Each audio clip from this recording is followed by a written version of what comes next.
আর এমন সরকারকে ভোট দিবেন না, সরকারকে তো ভোট না দেবে সরকার হবে না, তো এমন লোককে ভোট দিবেন না যে ক্ষমতায় গিয়ে নিজে মদ খায়, মদের ব্যবসা করে, মদের সাথে তার রাজনীতি জড়িত, দলের সাথে মদের অর্থ জড়িত। এরকম দল, এরকম ব্যক্তিকে আপনি যদি ভোটটা না দেন, নির্বাচিত না করেন, ইনশাআল্লাহ টুডে অর টুমরো এই মদ বন্ধ হতে বাধ্য। রাসূল সাল্লাল্লাহু আলাইহি সাল্লাম মদ বন্ধ করার ইতিহাস আমরা পড়েছি, আপনারা জানেন। আমার মাদক এটা হারাম, রাসূল সাল্লাল্লাহু আলাইহি সাল্লাম বহু হাদিসে এটাকে নিষিদ্ধ করেছে। কিন্তু এটা একটা হারাম, আমাদের বাংলাদেশে কত হারাম আছে।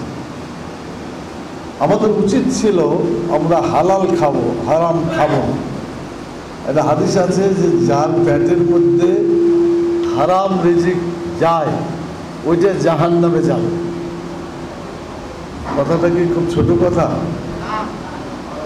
হারামের কোনো একটা অংশ যদি যায় আর তার দ্বারা সেটা শরীরের গোশতটা বর্ধিত হয়, এই শরীরের গোশতটা, মাংসটা কোথায় যাবে? জাহান্নামে। তো আমরা কি এই জাহান্নামে যেতে চাই? নিশ্চয়ই। অতএব এই হারাম থেকে বাঁচতে হবে। এই হারাম বাঁচার জন্য রাসূল সাল্লাল্লাহু আলাইহি সাল্লামের কথা দুইটি। একটি হলো হাল্লাল্লাহুল বায়া হারামাল রিবা, আল্লাহ তাআলা হালাল করেছেন ব্যবসাকে আর হারাম করেছেন সুদকে। সুদকে আল্লাহ হারাম করেছেন, ব্যবসাকে হালাল করেছেন। হালাল পথে ব্যবসায় যদি আপনি করতে পারেন, আপনার জীবন সার্থক, দুনিয়াতেও সার্থক, আখিরাতেও সার্থক। আর সুদী যে অর্থনীতি, এই অর্থনীতি মানুষকে ধ্বংস করে দেয়। সুদের ৭৭ রকমের গুনাহ আছে, ও আদনাহা, তার মধ্যে থেকে সবচাইতে ছোট গুনাহ। 70 types of crime in interest, সুদের মধ্যে ৭০টা গুনাহ। ও আদনাহা, তারপরে সবচাইতে যেটা ছোট গুনাহ সেটা বলা হয়েছে নিজের মায়ের সাথে জেনা করা। বলেন নাউজুবিল্লাহ।